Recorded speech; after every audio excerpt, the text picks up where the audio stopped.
Yes, people, welcome back to another episode of the Ghostoul podcast. Firstly, I would like to know if Facebook is working because last week's show there was no live stream to Facebook. So if anybody is watching this on Facebook, please let me know in the comments. So I don't know what happened with last week. Welcome along. It's been a week, literally, and today's guest is a blast from the past. Yes, we have the original, the OG tech guru himself. We have Mr. Carl Hutchinson. Wow, Mickey, what an opening for me. The OG tech guru. Well, yeah, why not? Okay, good. I'll You take know. it. So, how have you been, sir? You okay? Yeah, I'm doing really good, really good. Yeah, That's nice to hear. It's been a while since we've seen each other, yeah. and Well, we had a little being out the meeting the other country week, does that. didn't we? Yeah, Hmm? being out the country does kind of does that. Yeah, it's a bit difficult, really, isn't it? Yeah, it's not like popping 2 or 3 hours up the road this day. It's a No. 10.5 hour flight It's now. like, so, yeah, it always makes it difficult. So, for those people that are watching and may not know who you are, could you just give us a little rundown of what you do, Carl, and where you've been, etc.? That'd be awesome, man. Yeah, no worries. My name's Carl Hutchinson. I've been into the paranormal. I've been working in the paranormal field for just over 26 years. Wow. Man and boy. More boy Wow. than man, but yeah. And I basically got into the paranormal when I was when we moved down from Kent because I'm originally born in Sheffield and I was always into the spooky stuff. And my old gran used to tell us spooky stories at Christmas and holidays and stuff like that. And I was always into that and horror films and things like that. But then you know what happens? You move away. You then suddenly you get into your 18, 19 time, and other things become priority like golf, women, booze. Um, so you sort of sidetrack it. And Yeah. then my local my local pub I was drinking in at the time down in Kent, a mate of mine phoned me up and went, "Do you want to go on a ghost hunt at the pub?" And I went, "Go on a what?" And I was like, "It's a ghost hunt. You're gonna go along and you're gonna look for ghosts." And I went, "Are you having a laugh?" And he said, "Cole, you're not picking up on the biggest thing." And I said, "What's that?" He went, "It's a lock-in at our local." So I was signed up within seconds. And yeah, we went down there, and all these guys with silver cases came wandering in, the team that was doing it. And I just got transfixed at what they were picking up and the medium that was there. And all these lights that were flashing really piqued my interest. Mm. So, and stuff was happening, and I was like, what's going on? And it was just really, really interesting and really like got me. So the following week, I booked a ticket for wherever they were going next, and it just progressed and progressed. And then they asked me to join the team, and I was doing public events for my sins for about 8 years, and then it was starting to take its toll on me. And when you get into it and you have a passion for it, like yourself, Yeah. you suddenly get to a point where you go, I want to investigate. I don't want to do this. I don't want to demonstrate the same thing. I don't want to say the same thing time and time again, which you do on public events because you're not investigating on public events really. You're the paying punters are the investigators. You're there just to guide. Mm. Um, so while that was all going on,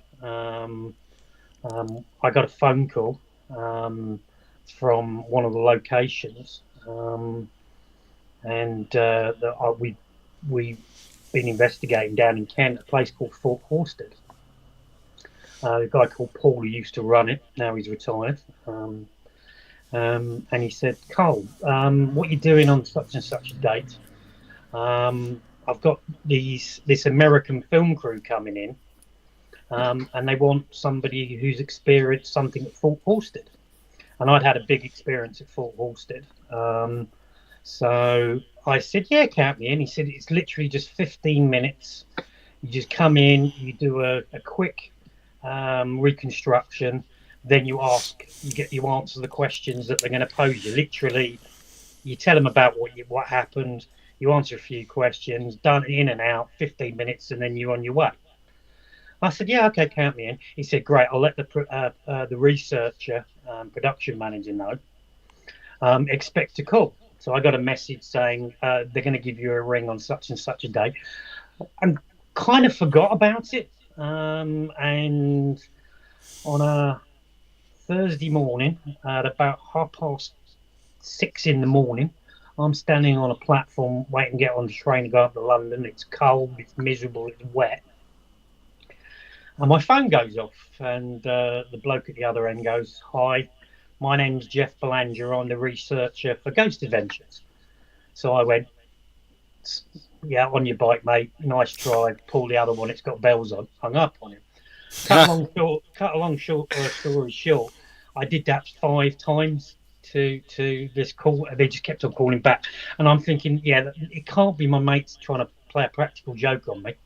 I'll take the call. And he said, oh, please, Cole, don't hang up.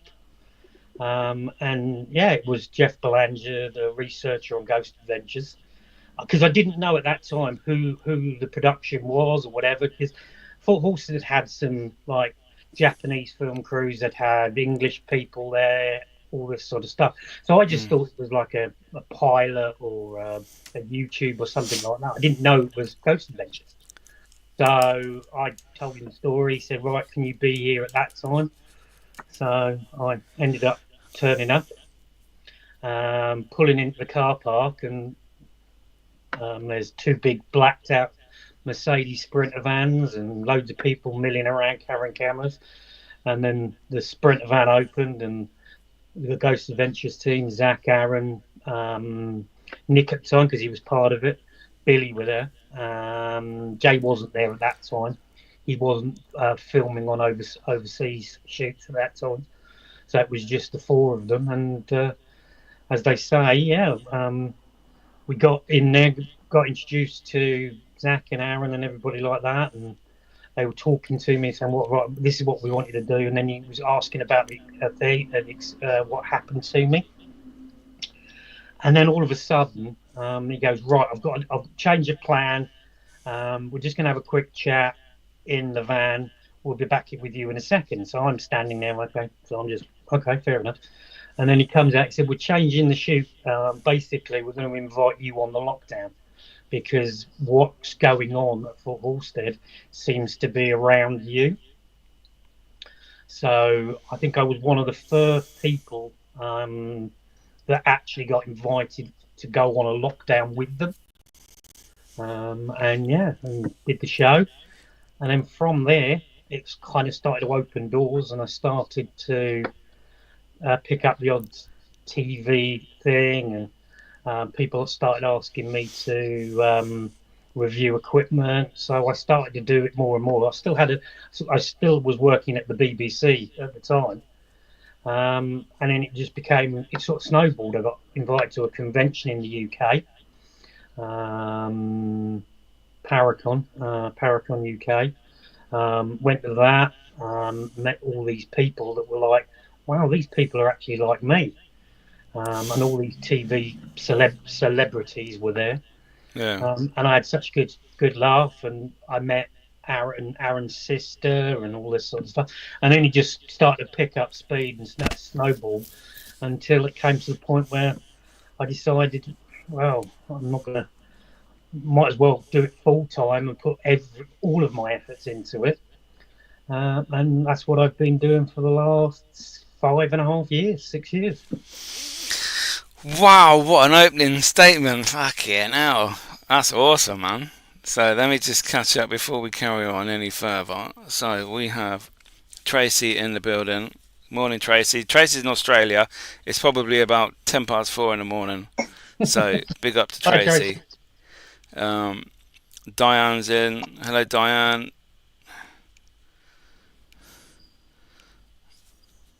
In that order, Carl. That was the booze, the women, and the whatever. Yeah, near enough. Yeah. Ali's You know how here. it's like, Vicky. You suddenly think, okay. Carry on. SK. Welcome back to the UK, Carl. Mr. Nick is in the house. Hi, Nick. No, Nick. Mark Williams, hello, sir. So yeah. So what year was it that you first went on that ghost hunt? For me, it was 2008. So you've been doing it a lot longer than I have. So I just wondered what year that was when you got invited to that pub. 26 years ago, you say? 26 Oh, years ago. oh, so 99 then, basically. Yeah, it was just it was on the cusp of, because I know it was winter time. It was on the cusp of 1999, 2000. You know, the millennium and Hmm. the millennium bug and all that conspiracy theory that was going around at the time. Yeah, we're all gonna die. Yeah, Yeah. but yeah, Oh wow. So, Ghost Adventures Lockdown. You met the man himself, Mr. Zach. yes, I did. How was he? He is, and I'm going to speak it as I generally do about my impressions of the guy. I don't mince my words when it comes to things like that. In my view, how he dealt with me, how he was around, how he helped on the show, what I physically saw, and I was with the guys. Yeah. Because, well, I forgot to put a little bit on that caveat. That 15-minute interview ended up being, I was filming with them for 2 days. Bonus. Yeah. So basically, I spent a lot of time with them, and generally, Zach is he's very passionate. Um, he's not. He's kind of more softer off screen. Yeah. He's kind of a little bit more held back. He holds himself back a little bit. But generally, I didn't have any issues. A nice guy, very very passionate about what he does. You can see that Yeah. just by when they're talking about doing their B shots and their auxiliary shots and their interviews and stuff like that. He was actually sort of like saying, right, let's do this angle on Carl, let's change the position, let's move in there. So he's very Directing. knowledgeable on the whole production side of it as well. Yeah. Yeah, they have a producer, they have an executive director, they have all the names, all the initials under the sun that you get on a production. But because it was an overseas shoot, the crew was sort of Smaller. scaled back a bit, so it was Yeah. smaller. Did. They had a stills photographer, which I think was Jay's wife. Yeah. So stuff like that. But yeah, Did. Zach, absolute lovely guy, to be Yeah. truthfully honest. And I've met him a couple of times since. So We'll get on to that. Hold that. Put a pin in it. okay. Did they have the reenactment people there? Did you see all that? I saw them leaving. Uh, That yeah. the two Celtic warriors that got stabbed on top of Fort Forster, or the two Celtic kings, Hor and Horsted and all that sort of stuff. So yeah, they were just big hairy guys with a lot of fur walking out.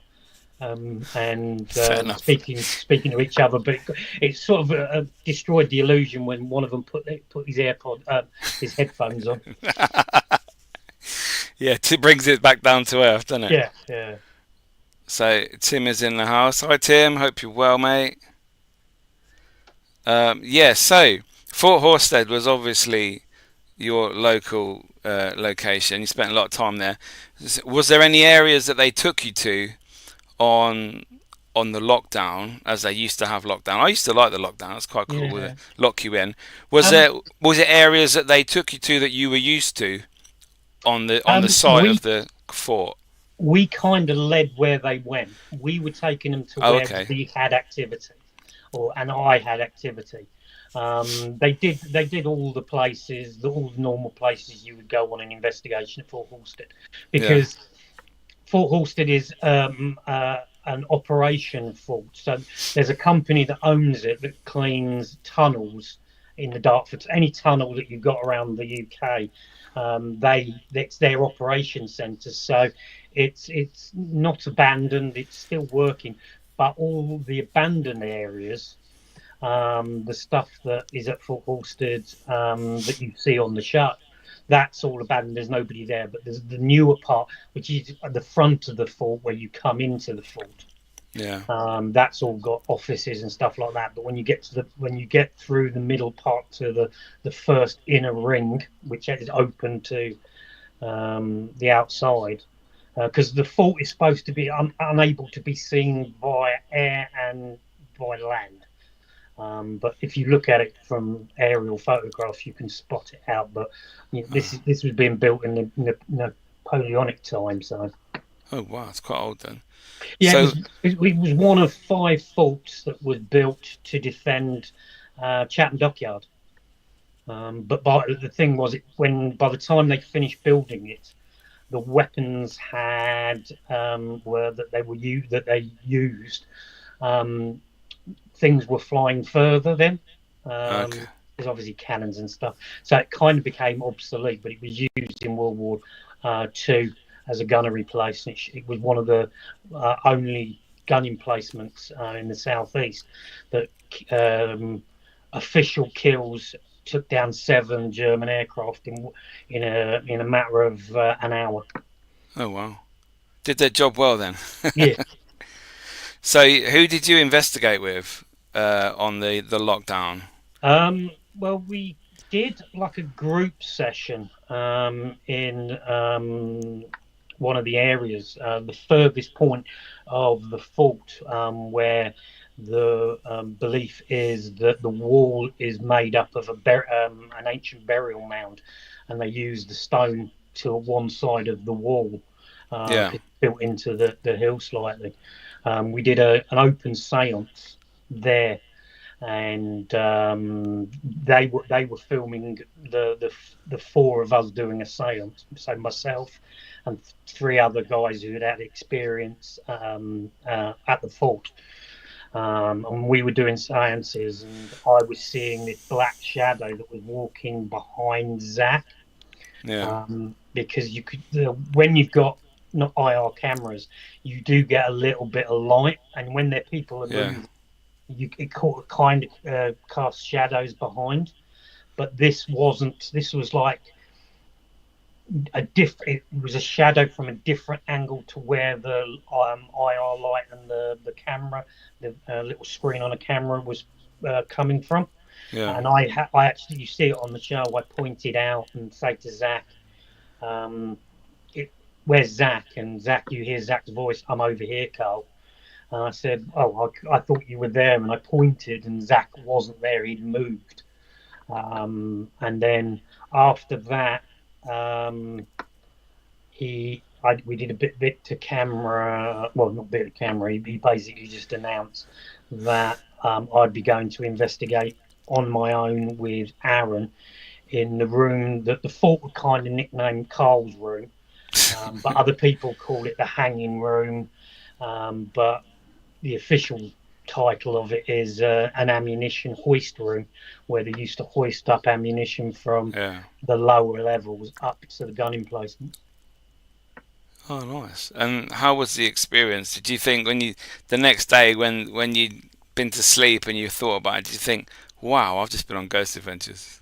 No, No. no, It, not at all, not at no. all. I was more, perplexed, to be truthfully honest, because what you don't see on the edit on the show, which is the only little grumbling bit that I thought, they made it look like Aaron was with me investigating.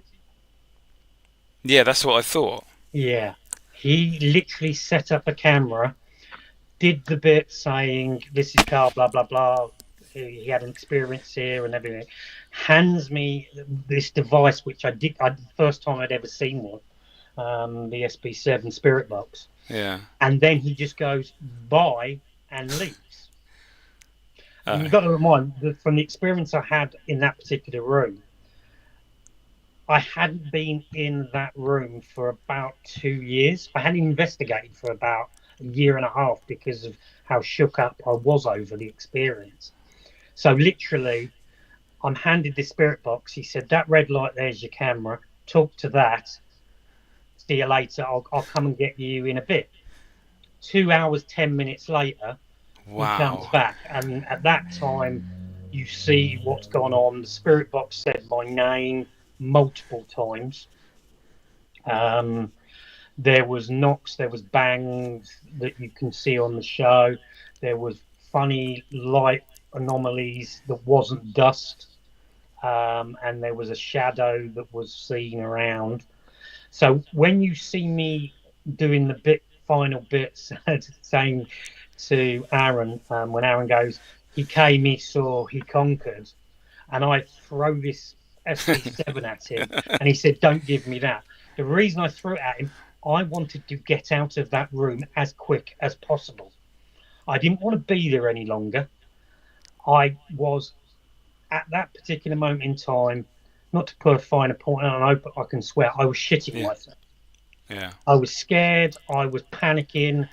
Literally, when I came out of the room, I had a full-on blown panic attack, and I didn't know because there was a guest medium there at the time, an English guy, and he helped me, and he basically, I didn't know that sucking on a polo helps on a panic attack.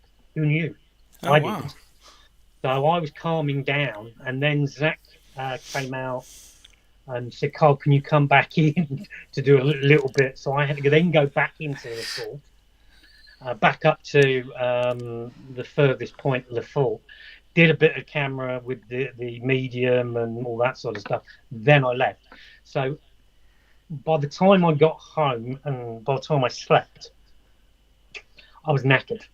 I Yeah. was completely mentally drained. And people talk about paranormal hangovers. I slept and slept and slept. So I was more perplexed, to be truthfully honest. And I didn't know how. Ghost Adventures kind of was getting a big thing in the UK, but wasn't as massive as it was. So I just, oh, it's just another TV show. Yeah. Then it's announced on the Travel Channel, and then my social media's just lit up. Because didn't they made it look like they all filmed on the same day, but didn't they go to Stonehenge? They went to the Ram all at the same time, as well as Fort Horset, didn't they? They filmed. Little bits. They basically filmed B footage and interviews one day. Okay. So they did all like the interviews and everything like that. But they also had filmed at the Hellfire Caves. That's it. Yeah. They filmed Hellfire Caves and then came to us and did our B footage and all that sort of stuff.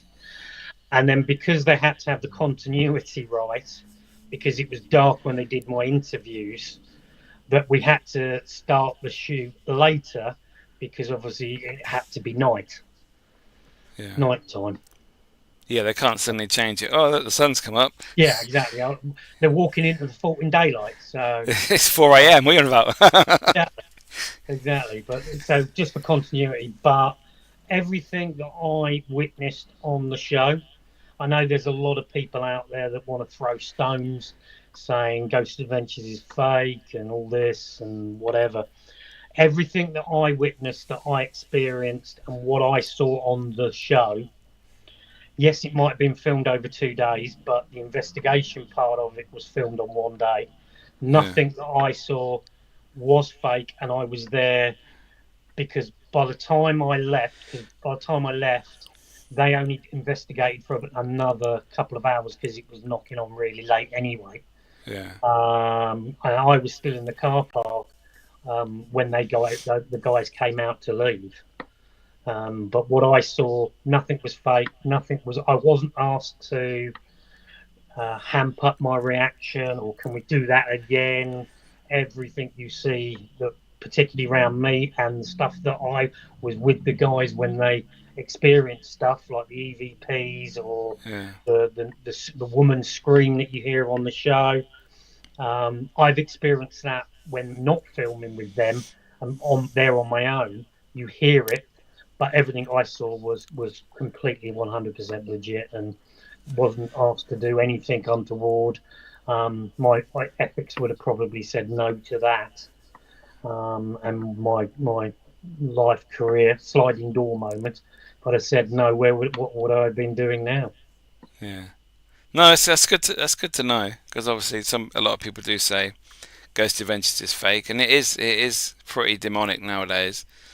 Um, It's hammed but up for the particular market that it's aimed at. but you Uh, understand how the TV game works.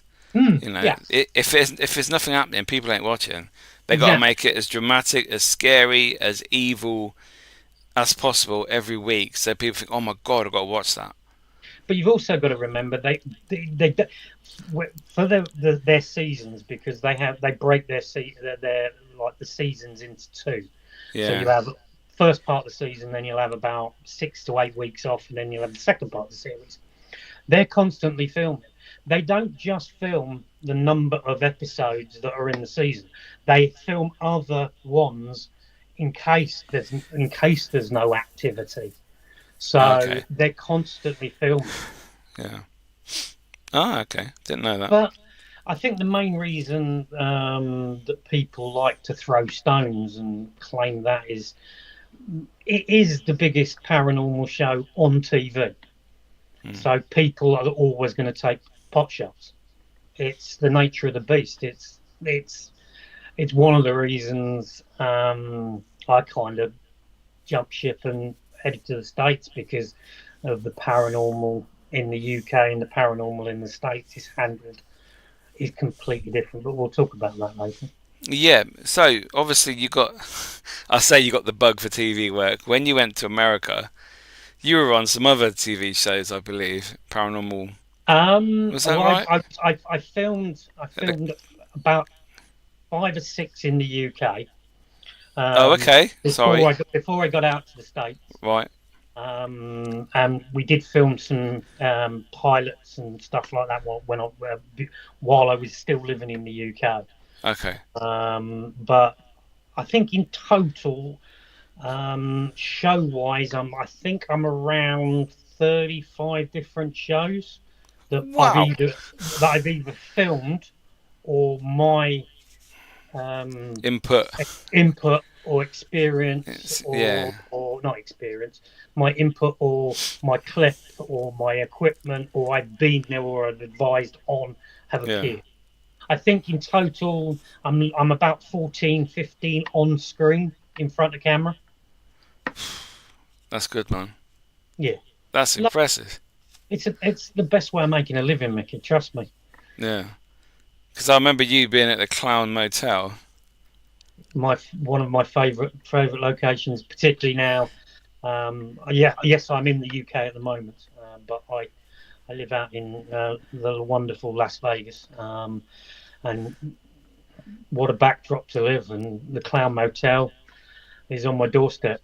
Goldfield Hotel's on my doorstep. What? Mizpah Hotel on my doorstep. All Madame Tussauds on Vegas. We can I've investigated. Completely private, but Yeah. I can investigate. The And I Washoe talk, Club. yeah, Washoe Club in Virginia City, the Gulch Casino in Virginia City, graveyards. Yeah, Area 51. I'm a kid in a sweet shop. I'm a kid in a sweet shop. I can see why you went to live out there in Vegas. That's awesome, man. Yeah, but I'm yeah, jealous. yeah, it's good. But going back to the TV, Yeah. I've done. Ooh, let's think. Let's try and put this in order. I think I did an episode. The second foray into TV was I did a show called World's Most Scariest Places, I've and they heard of that. filmed at Drakelow. Yeah. Um, Oh, from what a place. Yeah, what a place, because that's where I first met you. Yeah. because you invited me up there on a invited guest where I met you and everybody else, really. Because one thing you happen, you suddenly appear once on TV, all of it suddenly you start getting these invites, and I was getting overwhelmed with them because I was literally running around the country. I was literally, because you know what it was like. I talked to you and I said, "Where are you?" Well, I'm going here, then I'm going there, and I'm Yeah. going everywhere. But yeah, you do TV, and once you've done TV and once you've done shows, particularly for a major network like the Travel Channel, Discovery Plus.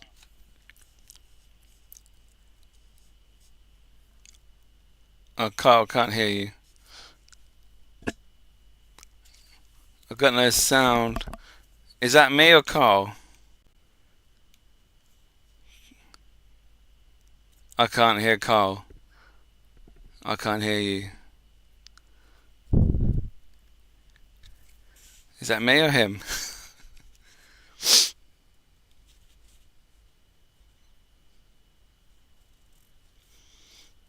Does this work? Yeah, do that. Come back. Sorry, guys.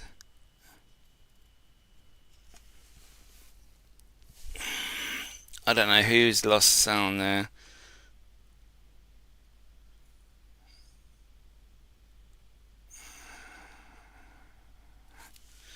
Right. Sorry, guys. Carl is back. Sorry about that. I'm talking to myself. Where did you hear up to? I literally we just had a bit of a power surge here, and I lost everything. Oh, yeah, that's fine. We're talking about when you've been on TV, you get invites everywhere. Cause, Yeah, and I was yeah, running around the country, and you know, I was speaking to you about, oh, I'm here, I'm there, I'm doing this. So something had to give, so I had to cut back on people's invites. yeah. But yeah, I TV's remember. great.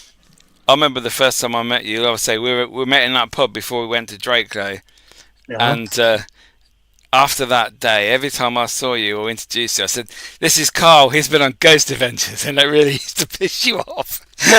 yeah, because Ghost Adventures is a very small part of anything I've I done. know, I understand that, and it's Yeah, making you, less yeah, important and the show more important. yeah, I understand exactly. that, So but no, that's not. to be truthfully honest, it was just every public event that I went with you when I was working with you. When you did the opening spiel, you would say that, and I was just like, "Oh, Nick, I'm going to slap you something chronic." Yeah, it's memories though, isn't it? It is memories, good memories as well. So obviously, let's talk about that. You used to be our tech man, tech guy, tech guru on UK Haunted Live when we worked with Really TV for 2 years, Hmm. and we did their live 3 hour shows a few times a year. That was what were you doing on that, Carl? What was your role? Um, well, you guys invited me because I come along to some public events that you did, and then this whole Really TV came up, and Alex said, "Would you mind coming along and running the cameras and setting?" Because obviously I know about setting camera angles and all this sort of stuff, Mm, and doing the whole tech side of it, bringing some equipment up and giving you guys some tools to work with on the show. yeah, So yeah, I was honoured to do that. It was a great experience, and from the first one we did at the Falstaff, which talk about nail biting, 12 seconds before we went live, we didn't have cameras. right, Not a single camera was live, and then I got one working. Literally 12 seconds. I think I threw the camera at the guy that was, I think it was Alex or whatever, and it's sort of the analogy. You see a swan, but you don't know that it's going 10 to the dozen behind underneath the water. That's basically what it was like with the lives, the first one we did, yeah, because things were going on in the background. It was incredible, but we learnt from the first one. It was a great time, and we hit great viewing figures. yeah. Um, and yeah, we just progressed. We got better cameras, we got better CCTV cameras. We had like the 360 experiments and all these experiments that we were doing. And I'd set up the camera, the static cameras that you guys at home would be watching. And then I all of a sudden I then started to get into the bit where I was also then reading out and monitoring the social media. So I was telling the guys when we got Nick there and the host there, and that's how I became friends with Nick and Yeah. doing the whole social media side of it. And then it just from that one we went on to the next one, and that was even bigger. And then the next one was even bigger. And then the best and most memorable one was our production that we did at the Ancient Ram. That was like a full on. I'd done TV shows on network that had less people and setup than what we put into that at the Ancient Ram, and it was just the group of us that were doing it. We didn't have people like they have on TV running cables. We set up everything. We set up the studio. We set up the tables. We set up the CCTV cameras.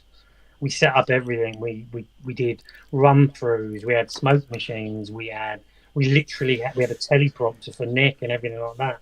So from the first one where we kind of winged it to the ones that we did part from the first one, we smashed it. And we I think 800 odd thousand views we had At on the one of them. at the yeah. Yeah, Yeah. we peaked.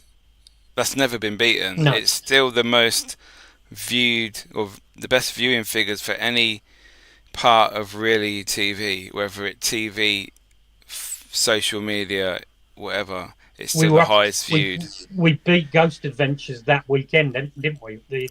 Their Halloween episode. We Yeah. beat their viewing figures. We also beat Most Haunted live at East Drive when Correct. that went. Yeah. So Yeah. it's something to be proud of. We all did that ourselves. It was Completely. 12 hours of setup ourselves. Getting there from lunchtime or before Yeah. lunchtime, early in the morning, Yeah, and that just three running. hours of investigation goes so quick, and you Yeah. just live on adrenaline, and that's part of. I've never really done live TV, and the adrenaline and stuff like that was just amazing. It was such a buzz. Um, I do miss doing that. To be fair, mm, I love the live stuff. It was like, yes, let's go, counting down. yeah, Yeah, like you say, it was such a buzz to be involved in that and to be on screen, obviously, and to investigate. And yeah, it is something that I look back on, and it is one of my proudest achievements, I would yeah, say. Probably more than being on TV, I think, because it was all self taught, like we put it all together ourselves. There was no yeah, help from well, obviously the guys from Really TV were there, yeah. but they were on the show. They were not like the Doing any runners or the setup or anything. cameras or anything like that. So no, They arrived like a couple of hours before we went live every time. yeah, And they would then do their bit on social media on that side of it. mm. But even some of the evidence that we caught, like the uh, um, which was the one which we really TV lost the footage for uh, Abingdon Abington Palace. Abington Abbey, Abington Park Yeah, Museum. Yeah, yeah, with the experiment that we did with the holding on the copper pipes. the human spirit box. Yeah, Yeah, human spirit box, amazing, and some of the stuff that Eamon brought to with his machine, some of the noises and some of the things that we experienced was just amazing. yeah, yeah. Good old days, man. Yeah. So we've had a question from Diane. Is there Mm. anywhere Carl would really like to investigate but hasn't had the opportunity yet? Um, I think. Are we talking worldwide, or do you want a UK answer and do you want a overseas answer? Go UK if you UK, want. I Yeah, would love to investigate the Queen Mother's castle, Glam's castle in Scotland. anywhere. There you go. I'd love to investigate that. I know most people would say the Tower of London or whatever like that, but I've kind of done sneaky stuff at the Tower of London. Yeah, I nearly got thrown out trying to do an EVP session at Traitors Gate. But, but yeah, Wow. Glamis Castle in Scotland, I'd love to do. Okay. And I'd like to also do a couple of other places, but that would be my number one. And the We'll one we'll in we'll, li- in we'll leave the others for the end. okay, yeah, go Yeah. for it. So Ali says that you used to be able to investigate Glamis Castle because Yeah, Ali's from up that way. So yeah. I know they used to, but then they stopped it, and I never had the opportunity. I was supposed to be going on an investigation, and I'm just gutted because of the history of that place, and yeah, even going back to obviously take the royals out of it. It was like the Stuarts and the war of all the clans and stuff like that, and yeah, to make friends with a Yemen. yeah. But yeah, I had the chance to investigate Culloden. That was very good. Yeah. So Carl, are you scared of the dark? No. That's right. Then. That was an easy question. Um, What have you I think, ever been? Have you ever been? yeah, I have. Yeah, Okay. yeah. Like I Okay. Cheers, said, Diane. when I first started this all those years ago, Yeah. literally I climbed up people's backs. I was literally as soon as the lights went off, as soon as it got dark, like even if it was a squeaky floorboard or the house cooling down, I was petrified I was like initially. that. Yeah. But it's a buzz.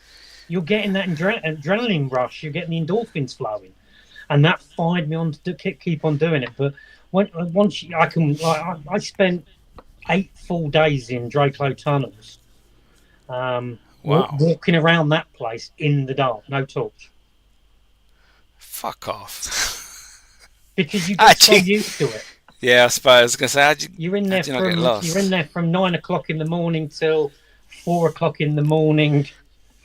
It all looks the same, no Yeah, matter what time it is. yeah. You just gotta just remember your path, and Yeah, there's a, you remember the rooms, don't you? yeah, yeah. Yeah, There's yeah. a couple of little dodgy bits where I ended up thinking, where am I? Cheeky But torch in your pocket, just yeah, in case. I always made sure I had a torch, but I didn't. I hardly ever used it. Or 17 of them, in case one goes out. So, Mark, I am not scared of the dark. I used to be at the beginning of my career, as you call it. Back at Clop Hill Church, the Satan Church, Demon Church, whatever you want to call it. Yeah, go do a lone vigil in the church. No, I'm scared. And then I realised, fucking hell, I can't do this if I'm going to be scared. I just need to, grow a pair and go and do it. So I did. I must admit, Never there looked have been back. times where I've been put in situations, in places, in locations that I've been filmed at, where I'm sat there thinking, I do not want to be there. I am literally my whatever's going 10 to the dozen like that. Mm. And that's within the last 2 years. I've been like that. Oh, wow. I don't think it ever leaves you. You just know how to handle it. Oh, so Gayla's said this Vegas is 7 hours from her. She must be in America then. Mm. Ah, Oh no, so it could be flying from Australia because that's about seven. No, Tracy's in Australia. I'm not yeah. sure. I Oh, think I think Gayla's in America. Maybe wrong. So Mark says no way I would walk around Draco and no torch. No, he did have a torch but didn't use it. So we'll let him off. So I've got a question from Tim. Carl, what is the most haunted and scariest place you've ever investigated? um, there's two locations. One's quite personal to me, as you Yeah. were talking about this last week on the show you did last week, where a location has sort of got a hold on you, and Mm. you're like, it just keeps drawing you back and drawing you back and drawing you back. And that is Fort Halstead, because there's something about Fort Halstead I've dreamt of Fort Halstead, and I get a phone call from Paul the next day, and he said, "Oh, do you want to come down?" And this, that, and the other when I was living in the UK. And many a medium says I'm tied to Fort Halstead. There's ties to it. There's two soldiers, one French, one English. So there's that location, Fort Halstead, and Yeah. and to be truthfully honest, that's probably one of the scariest moments I had was at Fort Halstead. I didn't investigate for nearly a year afterwards. And the Wow. other location is in the UK. It's the Explosion Museum the old Explosion Museum in Gosport. I've never heard of that. Yeah, basically it's the where they used to produce ammunition for whether it was black powder, and then later on for the Falklands, it was where they produced and stored ammunitions to then go on the boats, and they went off to fight. Oh. Yeah, I think they might still do tours, Mark says, for Yeah, Drakelow. they do. It's a bit like Drakelow. They do. There's like the museum at Drakelow, but you can't Oh, investigate. Same with the Explosion Museum. They don't let you ghost hunt anymore because the buildings we were investigating, some of them were dangerous, and the other ones, one of the rooms had a nuclear warhead in it. oh wow. So yeah, Gayla's in America. Okay. That's 7 hours drive time for her. Yeah, Uh, that's about 6.5 hours drive time to get to Virginia City. When I went up to Virginia City, when I investigated the Washoe. I thought that was quite close. America, you don't realise how big America is. Mm. It's like the next town, the next state, but it's like 7 hour drive. It's like when you drive out of Vegas and you're going up towards Tonopah or even Area 51 area, like out towards Rachel. You'll get a sign saying your next fuel stop is 145 miles, and literally Wow, it's just a straight road, desert, mountains, and then all these little towns will do it, and so you literally have to plan your route for petrol and stuff, or gas. wow. So obviously living in Vegas now, I take it you've been to Zach's Haunted Museum. One or two times. I think I've been to Zach's museum about 9 times, 9 or 10 times in Oh, total. oh wow. While I've been living in Vegas, because the Vegas residents get a discount, it's a little bit cheaper. Yeah. I've been a couple of times. I wanted to go and see what had changed from because it had been a few years since I'd been there before I moved out there, and I wanted to go and see it and just seeing what they were doing with it. Wow. I had a text message from Mark earlier, Mark Williams on here. He said when he goes to Vegas next year, will you go to the museum with him? Yeah. Apart from one room I won't go into, Which one's that? the Demon House and Oh, the Titanic room. ah, I was what? warned by Chris Fleming, as Yeah. Chris Fleming knew I was going to the museum, and he phoned me up and just warned me not to go into those two rooms. Don't know why. He wouldn't tell me. So I've been many a time afterwards. Um, but yeah, well, first time I went to the museum, they nearly almost called the paramedics on me. Thought I was having a heart attack. What was it? Too much coffee?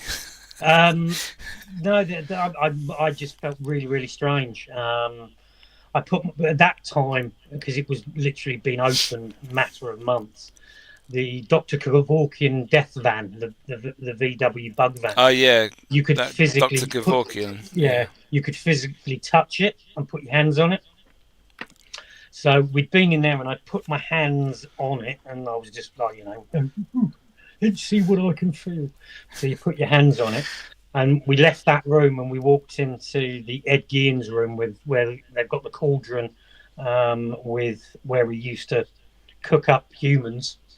My legs just went, and I felt sick. I nearly threw up. And it's a weird thing about the museum. As soon as they activate medical emergency, people come out of the walls. I'm not kidding you. These two security guards came out of the walls because they got me. Because at that particular moment in time, you couldn't go down to the cellar. They hadn't Yeah. opened the cellar. That was sort of Zach's little playground for himself at the time. So they got me out of Ed Gein's room and just lent me on this banister, looking down into the cellar, and then left me and went off to go and get me some water. And then this guy walks past and heads down, and it was Bacon, Zach's PA. And then Zach and two others walked past, and he looked at me, smiled, and waved, which he does all the time. He doesn't recognise you, but then when you actually speak to him, he then remembers that you've been on the show. Yeah. Wow. But yeah, they thought I was having a heart attack. They calling paramedics and this, that, and the other, and I was just having a severe panic attack, or something had got into me. Something had really gassed my juices out, and I had because one of the girls in the shop is a shaman witch doctor, so she did all this thing chanting and blowing smoke on me with feathers, and I started to feel better. And yeah. Oh wow! But that was literally at that time. That was there was like God knows how many rooms. That was 15 minutes into the tour, and I paid like $90 for it. Did you get to go? They wouldn't let me back in on the tour, so I had to wait outside for everybody. Can you go back again? Say, look, I didn't fulfil my. They gave me a discount because I used to know Angry Joe on the door pretty well. God bless his soul. So I always managed to. He used to sort us out. He said, "Hang back," and he'd always, instead of having a group of like you could get put in with other groups, he used to hang it back until there was nobody behind, and we'd get in and have our own bait. Like whoever we were with, we'd always have our own little group, small group. Nice. Mark said, "Have you still got to sign the waivers before you go in?" Yep. Yeah. And that is the most, when you read that, if you read that waiver from head to toe, some of the stuff in there, they're not liable if you die. They're not. There's some crazy. They're not liable if you have a demonic attack or an attachment. It's all in this waiver. Oh, that's brilliant. But it's the American culture, isn't it? Sue culture. Yeah. If you don't like it, we're going to sue you. Tracy's got a question. Have you heard of any places here in Australia that you would like to investigate? There's one place. I can't remember it. It was on a show. And it was the first. I can't remember the name of the show, but it was on the first time it was on a show, and it was a prison, and you had to walk up this like step ladder, and it was like an old style prison, and that looked amazing. And the guys, it was one of the shows, and it was something I hadn't seen, where they used to have the hats they put on where the camera came up there, and it showed the reaction of their face. Okay. Oh wow. And it was on I think it was on one of the obscure. I can't remember the name of the prison. Tracy watches all the shows. She'd probably tell you. Yeah, it was a UK show when they filmed in Australia. Was that with Ray Jordan and Ian Lawman and all them? No. And an Indian bloke? No. Because I can't remember what that was called. That was filmed in Australia. Yeah, it was. It could have been the Indian bloke, the one that sadly died as well. Yes, that bloke. Yeah, I can't remember his name. But yeah, it looked amazing, and they had a couple of theatres on there as well that looked interesting. A good theatre, like a good prison. Lock him up. So earlier on, you mentioned about the UK being different to the paranormal. Sorry, UK being different to America, paranormal-wise. Would you just have a little discussion about that? In what sense did you mean? I'll be completely honest, and being back in the UK has proved that I was right. Yeah. Sadly, and I say this really, really sincerely, sadly, the UK paranormal scene, particularly on social media, is very, very toxic. Is them and us. Yes, the ones that stay out of the trouble, try to stay out of the drama, and just get on with it. They do great stuff, but too many times when I was living in the UK, there was drama after drama after drama, and you always get dragged. Somebody try to drag you in it because you've been on TV, um, and nobody's willing to work. I'm talking this not. I'm talking this in general. I'm not talking about certain teams or anything like that. This is a very, Yeah. very general statement. Yeah. There was teams out there that I'm not working with you because you've done this. I'm not working with you because you won't do this. You know what it was like, Mickey. It was kids' playground stuff. I left. I'm 53 years old. I left school a very long time, and you just kept on getting dragged in on it, and it's just, oh come on, grow up. You're all supposed to be adults. We're all in this for the same reasons. Yeah. Why do you have to be acting like a complete and utter Richard head? It was just, and it then got into like, oh, your convention, and oh, we're not coming to your convention because you do this. We're not going to your convention because you do that. And dirty tactics where people would from another convention would phone up the convention that I was working on and try and cancel it 2 weeks before the event. Wow. And it was just like, come on, guys. And you look at conventions in the UK, Yeah. not that many. Great conventions. There's some absolute cracking conventions out there and great meetups and stuff like that. And I've noticed it's slightly changed in the time I've been out of the country. But you look at America, every single weekend from when potentially Thursday to Sunday, there's multiple conventions in the US. You're talking literally particularly when you get into crazy season, you could have like 4 or 5 conventions all happen in the same weekend. And there's plenty of people out there with tickets and money to Yeah. go on these conventions and do it. And the convention scene is completely different to the UK. The paranormal scene, yes, there's a small pocket of what it's like in the UK, but there's more people working together in the States. And it's quite strange. You ask an American where you want to investigate, they're going to say the UK. You ask a British person, they'll probably say the US for some of the locations. Yeah. But yeah, there's a big difference, and it's also the way they treat the paranormal. Um, but I will say, some of the best questions I've ever seen or been asked is from a UK audience. When I've spoken at conventions and I've been to conventions and Yeah. seen that, they go into depth, they go into detail.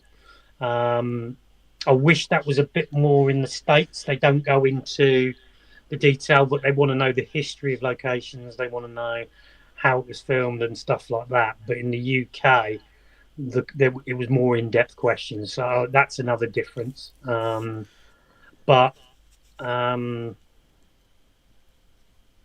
But it's then you've good. also got, sorry, you've also got, I think Americans are more positive, I would say, Yes. whereas they always want to big you up and build you up and support you. Whereas, unfortunately, I am English.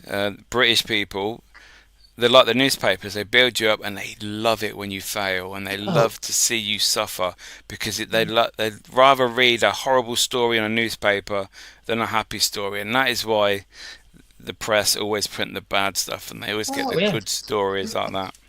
I'm not, as the people call a celebrity. I'm not.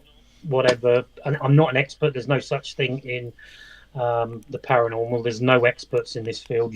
You've got to be No. constantly learning.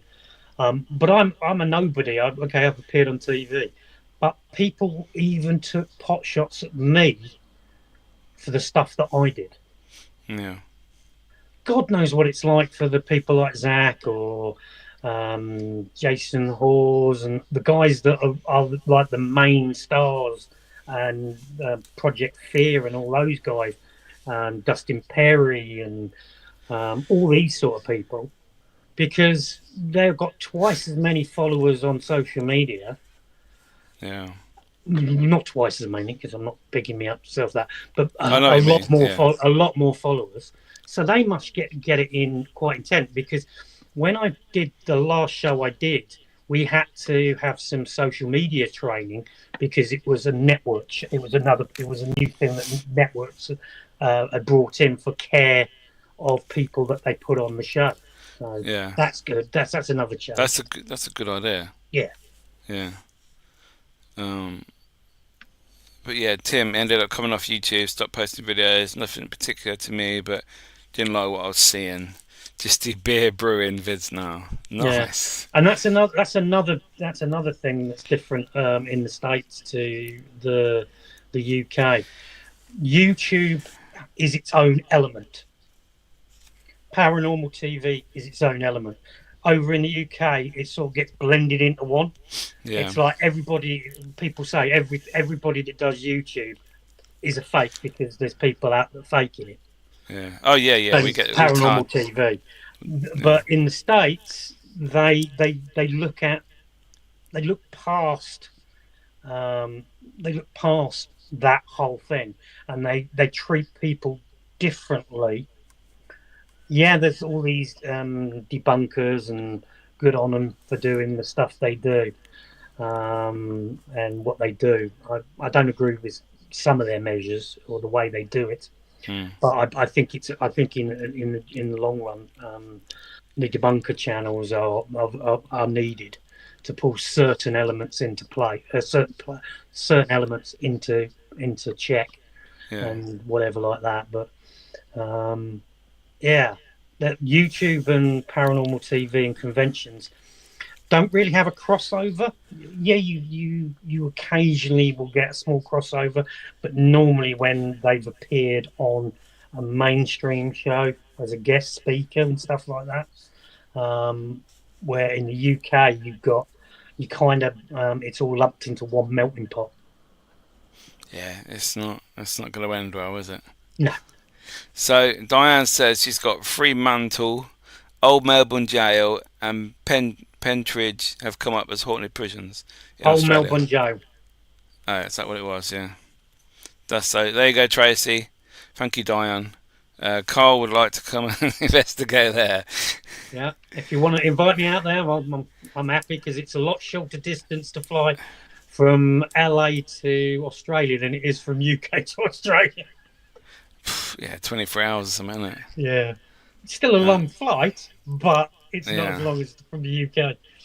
Yeah, so Ali's saying, take YouTube away, how many would actually still investigate and have a serious interest in the paranormal? Him and his Yeah. wife said he would. But But, we've had conversations, Mickey, and it's yeah, about YouTube, and I think YouTube could be a great thing because it gets people who aren't given the chances. Because I've been lucky. I'm not what you would describe the cookie cut figure of what appears on paranormal TV. I'm not. I'm not got a six pack. I've got more of a keg. I'm not blonde, blue eyes, whatever, yeah, long legs or black hair, um, and I yeah, was given an opportunity because I had backing from some very big people behind me, because I became friends with them over time. So I got past that, but people still take that. But yeah, YouTube I think could be potentially be great, but it also, if it keeps going the way it is, it's going to turn into a cesspit like Facebook does sometimes. Yeah. So Sadly. obviously, yeah. So obviously, you living in Vegas. Ghost Adventures crew are from Vegas. Any meetings? Any let's have a drink, Carl. We know you're there now. Anything like that ever happened? I have had a couple of drinks with a couple of the guys that live in Vegas. Not Zach, Aaron, Billy, or those sort of guys. No. But I'm very good friends with their equipment guys because as equipment guys are usually left in a van while everybody else takes the screen time. And then we've got to pick while you're tootling off to your nice hotel room. We're collecting all the equipment that you've just strewn around the location. I'm just joking. But yeah, I know their equipment guy, Jeff Conkle, very well. And That's the new Jeff, isn't it? The yeah, big geezer Big Jeff. Jeff. He looks like an older version of Aaron. You Yeah. put them side by side, but Aaron's like mine. He's going grey now as it is because we're all getting older. We're all getting old, If mate. you put them side by side, they look the same. But I have met up with Jeff a few times, mainly at the Palms Casino, just off the strip, where it's a little bit quieter than the strip casinos. Yeah. And I have had conversations with other members of Ghost Adventures, yes. Say no more. And that's all you're getting. Shh! Don't say nothing. It's all good. So, seeing you're talking about tech, I've never done this before. I've had a delivery today of some, I'd say, fairly exclusive equipment. Nice. As far as I know, there's only one other person that has one of these.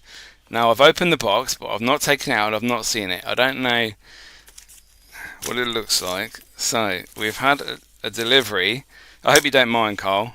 No, absolutely not. No. Being tech man and all that. I So just I've wish my got. screen that I could see it was a bit better. You can watch it on catch up on telly. I'll watch it on catch up, but I want to ask questions now. That's not going to help, is it? No, it's not. So this is from Infraready, and Is that the new Alice box? I hope it is, Carl. This Yeah. is Alice Box version 2 that I've been given to field test. Oh, I've even got my name on it. There we go. Mickey. There you I like go. that. So obviously the first, there we go, a bit more simpler and a lot Ooh, smaller. That looks sleek. That's handheld. Yeah, it's an awful lot lighter and smaller than the first one. So I've had some amazing things with the first one. That's the best bit of kit I've ever used. Hands down. So many. It's like me and you talking now. Absolutely amazing response is that it cannot. I don't know how it does it. Oh, we've turned it on. Careful. Oh, it's even got my name on. Look at that. Oh, wow. So they've programmed it so it says "Welcome, Mickey." Does that say? Yeah. Fuck me. Sorry for my language. That's fucking brilliant. That's cool. That's cool. That is That is cool. an exclusive device. Yeah. I mean, I don't know. You can't change that. I don't know what you do with it. To be fair. I've only seen pictures of it. I presume it's just scanning. I don't know. But yeah, so I just thought I'd open that while. What colour is that? That's like a It's like a purpley colour, like rose gold. yeah, rose gold. Yeah. It's like the iPhone colour. Nod. Yes. Yeah. Yeah, similar. Yeah. I mean, I've got a crap light here, but Yeah. it's oh, that doesn't help that way, does it? That's too bright. So yes, that's sort of Yes, it's similar to the iPhone colour that they used to do. yeah. And what I like, I've got number 4 of the original Alice box, and it is so loud. He brought other versions out that you can turn the volume down, etc. And when Yeah. you're in like locations, you shouldn't really be, investigating, like at Greyfriars Cemetery, and you get shouted at by the boss there. Mhm. It's a bit difficult. But Yeah. you can change the volume on this by the looks of it. So you And can can you wear has it got like can you put it with headphones as well? The headphone jack. not that I can see, no. And it is before you used to put AA batteries in, but this has got a USB-C Okay. um, charging point, so that's probably why it's so small. But yeah, and it's got a login thing, so you can go back to see what words come up. Yeah. What word did that just say? Master. Talking about So me. Master Carl, yeah. So this is so good because I'm off to Wales next week filming Cool. for Halloween. So Right. yeah, this is cool. So yeah, These are the locations when we met up the other week. You were telling me about. a few castles, Yeah. etc., cemeteries, and that. Yeah, Nice. asylum maybe. I don't know how you turn this off, but there you go. Yeah. So Yeah. guys, any questions? Contact me now. Any questions for Carl? Please Yeah. put them in I'll comments answer now. anything. Whether you want about locations in near Vegas or equipment or anything, I'll answer anything. Area Yeah, 51. Love a bit of Area 51. That's good because that's right on my doorstep. And some Thursday nights when there was nothing going on, I'd drive up to the front gate of Area 51 and just chill out. do you get attacked by the camo guys? I used to watch all them You see YouTube them. videos. Yeah, you see them. Yeah, you see. Yeah, As long as you don't go over the lines or try and drive down tracks with cars that you know that are not going to get there. All they're doing, they don't really. They just keep an eye on you. Yeah, they followed you. They follow you and all this, that, and the other, but they don't. yeah, because But they. most of Sorry, them live in a town called Alamo, just outside of Area 51 area, and it's the second nearest town because Rachel's the nearest town to Area 51, yeah, but Alamo's the is other one, and it's quite weird. You can drive through Alamo where the public library is, and there's a car park, and all the white Ford Bronco and Raptors that they drive all parked there, so you know they live, and the school bus, so you know they live in Alamo. yeah, yeah. It sort of gives it away, doesn't it? Yeah. Yeah. So, is there any story within the paranormal that you think, nah, that'd be silly. That ain't true. I don't believe. I'm not buying that story. Any famous case? Any famous location? Not a famous case, but it's something that I have noticed that, and that's the word, the grey lady. Everywhere. Because everywhere. It's a bit like what you were discussing on last week's show, that Oliver Cromwell or Judge Jeffreys has been all over this country. Everywhere has a grey lady. And live for 700 years, Yeah, Cromwell. exactly. Yeah. Right. I'll tell you what, they should start a band with Dick Turpin, Oliver Cromwell, Dick Turpin, Judge Jeffreys, and go on a road trip because they seem to have gone into every location that you ever saw. But the grey, that kind of like, you just think, really, everywhere you go to, there's a grey lady. There's a grey lady. But one location I would say that definitely doesn't live up to the hype of a location which has been on TV shows. And I'm sorry because I was there last weekend. It's 30 East Drive.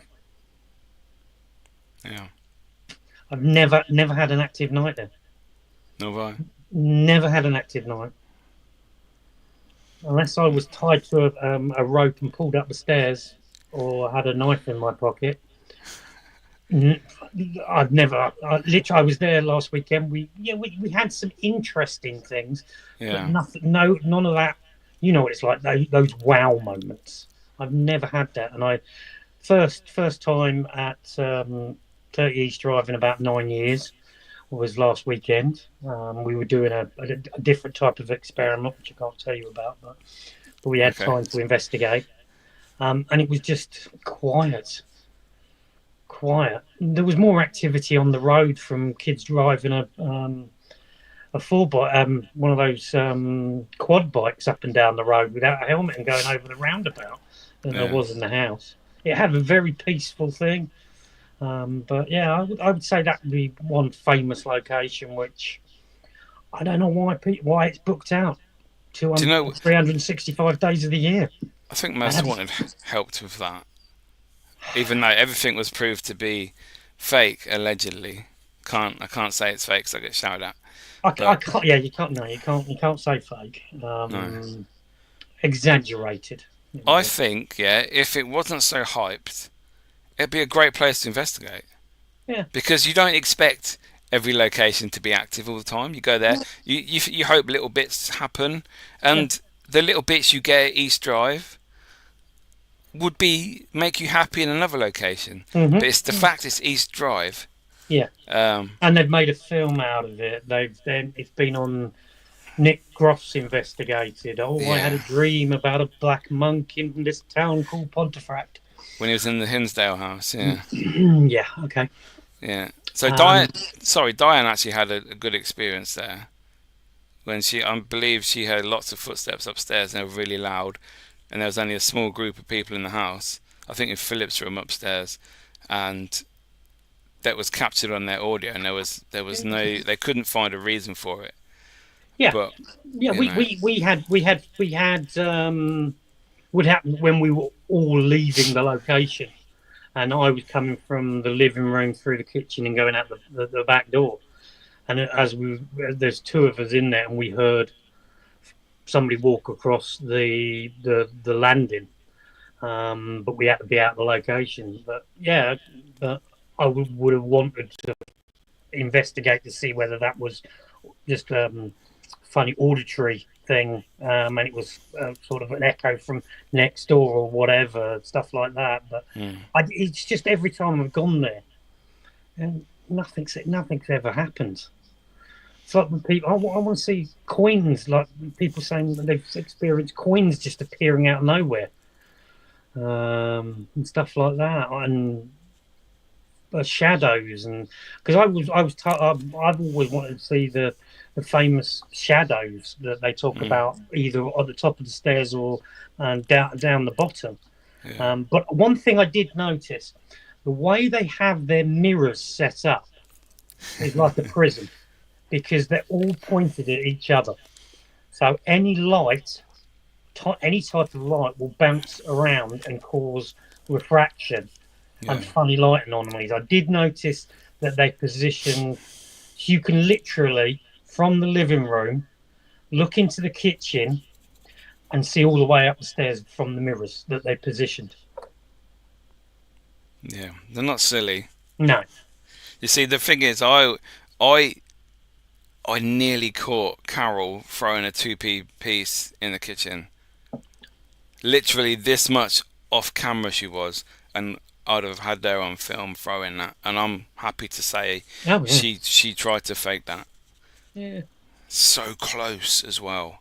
And for what they charge, and that's Mm, another thing that I don't like about the UK, is how much they charge to film or to even go and investigate because such and such YouTube's done an investigation here, so we're going to up the price by a certain amount. Such and such from TV's filmed here, so the prices go up and up and up, and mm, it sort of outmarkets the genuine guys who just want to get out and experience these locations that potentially they could never get into, and they've seen on TV. yeah. Well, I'll give you an example. When I was filming with Daz's Ghost Hunts, we contacted Caroline, sorry, at the Ram, and said, "Oh, we want to book it to film there, etc." It was just during the week, and she said, "Oh yeah, this is our price. It's like £300, something like that." Yeah, And she goes, "Oh, who's going to be there?" And when we told her Daz Black was going, she said, "Oh, that's £1,000 just because it's YouTube. because he's got the money, he can pay for Yeah, it." yeah. Yeah. I don't agree So with that. I don't agree no, with that. I do not agree with that. But um, that's something that, yes, locations can cost a hell of a lot of money in the States for some of these like incredible locations. But $92 to that I paid to investigate first time at the Clown Motel, Yeah, and that was not a small amount, and they gave us time to film in the reception with Charlie the Clown, and that was filmed all over the place. But now Clown Motel, that's where I spent Halloween. I spent 3 days in the Clown Motel for over Halloween in the Clown Motel. Not obviously not in the haunted rooms. In one of them, I always go for one of the bottom levels off away from the block where the activity is, because I want to be able to sleep at some point. yeah. You see, that's the thing. When I was booked to go America in 2021, just when they opened the airplanes to go back over there, open the airports and that, I'd booked the Conjuring House at the time. I think it was like 80 something dollars for just for myself for 15 Mm. hours there. Yeah, yeah, $80. It's ridiculous. I mean, obviously Jacqueline got in and she put the price up, and if you look left, you have to pay $1,000 and all yeah, that shit that she come out with. But in the UK, it'd never be $80. I mean, that's what's that like? 50 quid yeah, per yeah. person. That's It's like 50 quid. Yeah. yeah. That they're not charging that little amount in the UK. It's But the thing is, with these sort of famous locations, like the Mizpah Hotel, every Friday night they have a free ghost hunt. You can just turn up, stand in the bar, and if there's enough people, they'll take you on a ghost hunt. Or if you say at reception you want to, is it okay if we film for a video, or we want to investigate this, that, and the other? You just book a room, and they'll give you one of the haunted rooms. So they're getting money, so you can do whatever you like in the hotel. And all the public areas, you just got to be quiet. I think they've got it right. The Yeah. UK just, unfortunately, they just see the pound sign. They don't Mm. care about your experience, who's going to be there. They just have, oh, we can get money out of these people. Hmm. And They see unfortunately, they see the dollar signs. Yes, there are locations that cost a lot of money, but there's a lot of like decent locations that cost hardly anything in the States. Especially if you get a few people or do a joint thing with another team. yeah, Um, but yeah, there's some incredible places to investigate, or just ghost towns, which will be right up your street, Mickey. These are abandoned mining towns in the desert ooh, that you can go, and literally their houses are there, and you just got to be careful what time of year you go because of rattlesnakes. But and how hot it is, that's another thing. yeah, But yeah, these little ghost towns, just literally, they've got ruins of like, they'll have like a wall and the foundations, and what other one will have like a front of it but no back or roof, and little street, and you can just picture what it used to be. mm, But there's like other places like there's caves and stuff like that, which going down the Native American route and stuff like that. So it wow, doesn't have to cost you anything to investigate. no. So Ali said, how much is the Motel to hire again? Um, Okay, Clown Motel. They have, similar to the Mizpah, they have a organised ghost hunt on a Friday and Saturday. And if you get enough people, you can do it during the week. You just got to give them a ring. If you want to film in the reception with Charlie the Clown, where all the clowns are, they do charge a little bit, but it's like you pay. I think you basically pay for the caretaker's time, who mm. will be sitting outside to let you in and out of that area. So it's Oh, I not see. an awful lot. But we paid. I think if you were just off the street and you walked in and said, "Can you give me the most haunted room?" I think you're paying about $130 for a night. So that's check in at 3, check out at 12. and what you do in that room is completely up to you. Wow. But obviously, you couldn't do an event like that because obviously, if it's an event, they charge you extra because no. obviously liability, have insurance, and all that sort of stuff needs to be taken into factor, like you do in the UK. Yeah. So we'll be wrapping up very soon. Just quickly, Carl, what's your favourite bit of equipment you've ever used, and why? Put him on the spot now. Um, I like the first edition of the Melmeter that came out with just REM on it. Yeah. Um, that was great because I think now they've kind of tried to push too much stuff into a REM. So it's got ADT, it's got REM, it's got a spirit box, it's got a Shadow penknife, detector. it can pick your nose, wireless pick your nose, and all that sort of stuff. I think they just try to ram too much in, and it's good to see that they're starting to go back to sort of the basic idea of equipment. So Yeah, Gary's. I wouldn't go on an investigation without my Mel meter. I've got one Um, like that with just the REM on it. yeah, Yeah. good bit of kit, good bit of kit. Yeah. But I was, you know what it was like, Mickey, when I opened one case of Mel meters, and I had to have every single model. And then they brought out the black version, so I then had to have every single model in the black version. Yeah, because it started off white, didn't it? Like a Yeah, well, K2. it started. The originals were the white with the blue, Yeah.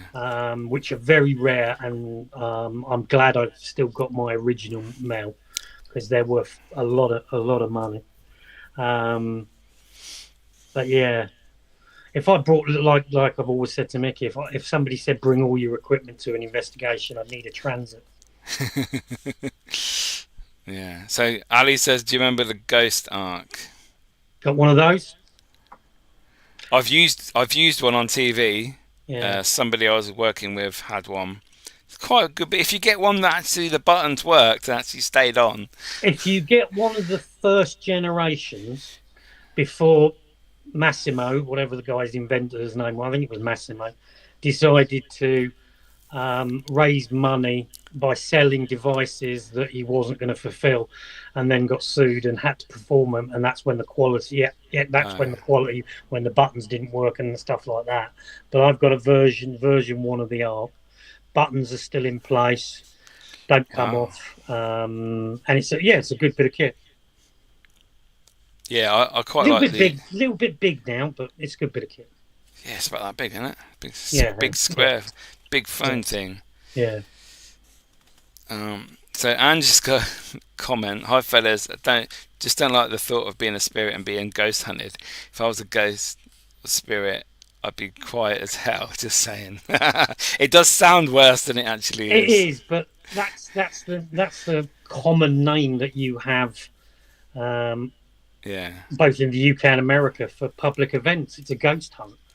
yeah. When we meet, say, if I went out with Nicky, it wouldn't be a ghost hunt; it would be an investigation. Different, all research, different terms, but for a generic public event, it's a ghost hunt, and yeah, it's not a nice term, but No. So one we're stuck with. we've come to my final two questions. So the first question is following on from what Diane asked you. So your bucket list location, Carl, anywhere in the world. We're going tomorrow morning. We're going to be there as long as you want. Where are we going? I'd love to investigate the White House. Oh, never had that answer. I'd love to investigate the White House. I know it's never going to happen, but it's a location because it's not just because Oh, it's where the president is. It's the history behind the building itself and what was on the land before that, and when us Brits burnt it down, well, tried to burn it down. There's one panel of the White House that isn't white; it's still blackened from when the Brits tried to burn it down. But yeah, obviously now you'd never be able to. You might have been able to get it on when people weren't trying to assassinate presidents and all that sort of malarkey. Yeah. And nowadays, sadly, but I'd love to investigate the the White House. I Well, bet you what, thought I was going to say Alcatraz. everyone says Alcatraz when I ask them that question. I've investigated it. Oh, fuck off! Wow. Yeah. Really? Yeah, we were given access. A friend of ours who lives in San Francisco knows the people that run the park rangers that run it, because Yeah. it's a state, technically it's a state park, which because it has the park rangers, and we booked on the last tour, and then we had a couple of hours to investigate, and then we left with all the park rangers back to the mainland on the last boat out.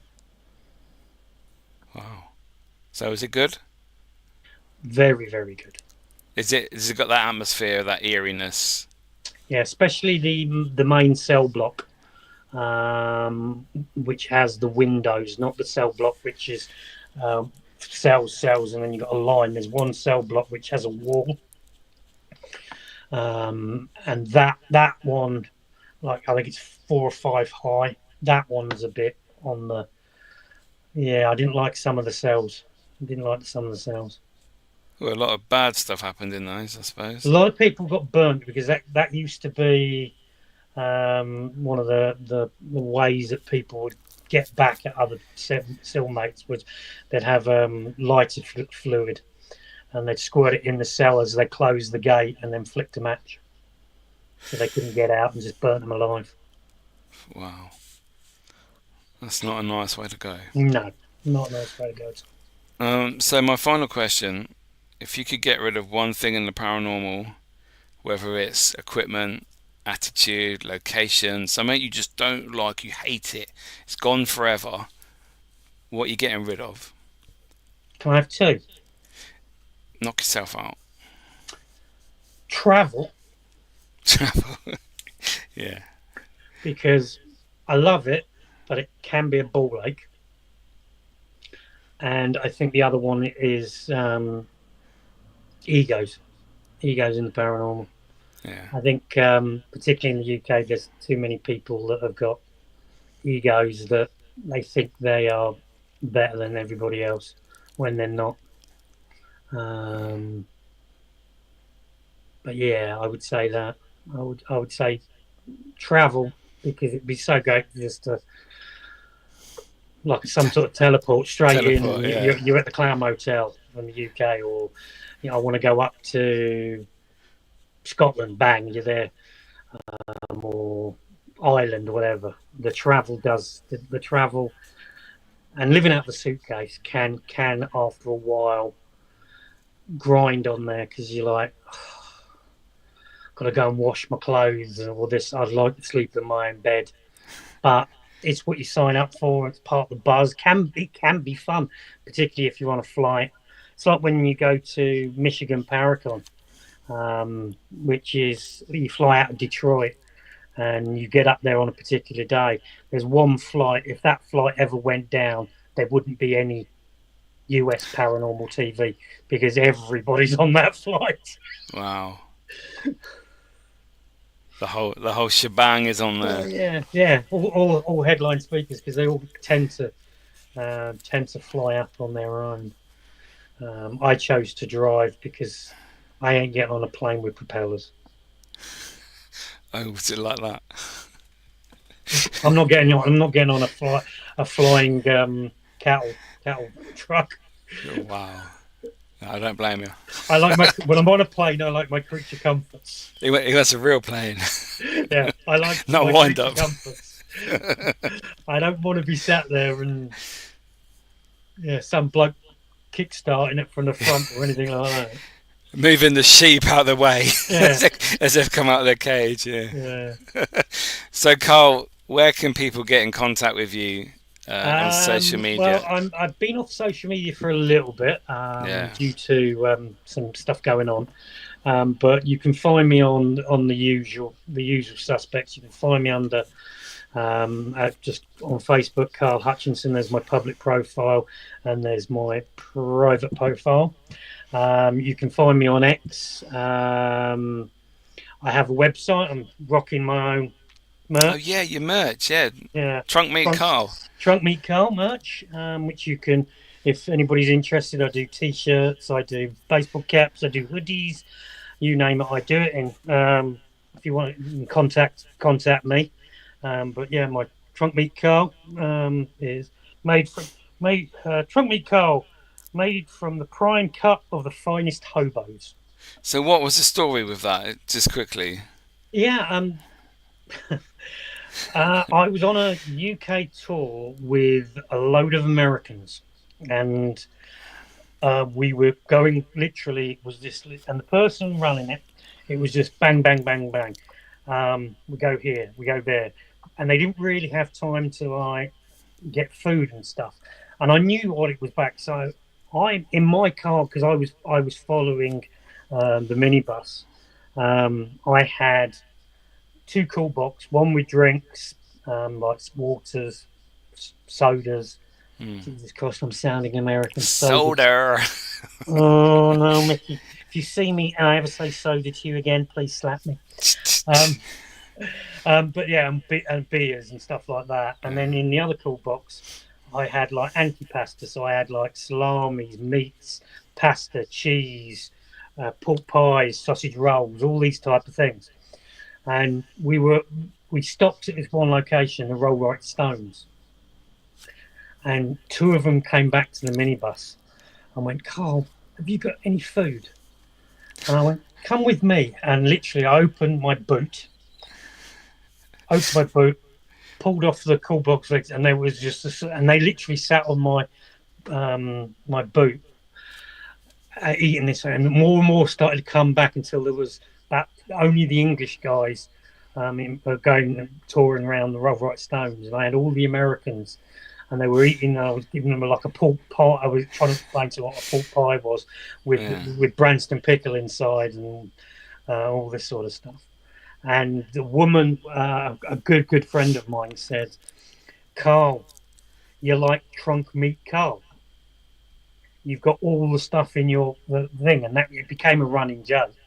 And then when I decided to do merchandise, and you know that you've got that decision on what you're going to call your merchandise, I went with trunk meat Carl. Wow, that's awesome. Yeah, Quite literally what it says on the t-shirt. yeah, trunk meat Carl. Yeah. Okay, the food isn't from hobos or the homeless, murdered homeless people. But it's sort of Oh I, wow. I Yeah. came up, I literally came up with the tagline myself, and these all printed. If you're in America, I've got a printer in the States who will send it out, so you don't have to pay the shipping costs from the UK. And if you're in the UK, I have a printer in the UK, so you're not having to pay for everything being sent across from the States. Nice one. Thank you so much for tonight, Carl. No worries. Did you want to talk about Della Priambi before we go? Um, can do. Or do you want to Yeah, leave quick. that for another time? Well, people keep saying they want part two, so if Are you're they? good for, yeah, a few comments saying, well, we need part two. Yeah, no worries. Got more stories. Got some Yeah. stories about Mickey on an investigation, which I can spill the beans on. Carl, shut up. Yeah, we will save that for part two. Okay, We'll get the return of Carl no worries. another time. So Not a again, problem. thank you. It's been awesome tonight, And Carl. Thank you. thanks everybody that's been in the chat posing questions. Been a great experience. First time doing a podcast in nearly 18, 19 months because I kind of was just chilling while I was in the States, but I was doing conventions and TV stuff. So Yeah, it's good to come back on a friend show yeah. and have a good thing. Great questions, great interaction, and I thank you all. Cheers, Carl. I will see you in a bit, mate. Thank you Take it so easy. much. Cheers. See you later. So there we go, guys. What an awesome guy Carl is. Like I say, he's got many stories to tell. He's still in the UK at the moment. He will be heading back to Vegas at some point. Um, so yeah, those of you that have watched this on catch up, leave some comments. What was your best bit? Have you met Carl?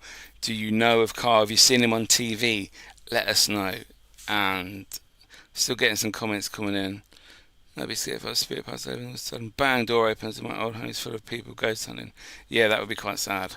Um, so yes, guys, thank you so much for watching. I've really enjoyed tonight. Again, it's been great to chat to Carl, and obviously you guys watching, sharing, liking. Really appreciate it. Thank you so much. And yes, I will see you next week for another awesome show. See you later. Then you press the end stream button and it just makes you stare at the screen for no reason, like this. Yes, I'm ending it. What's it doing?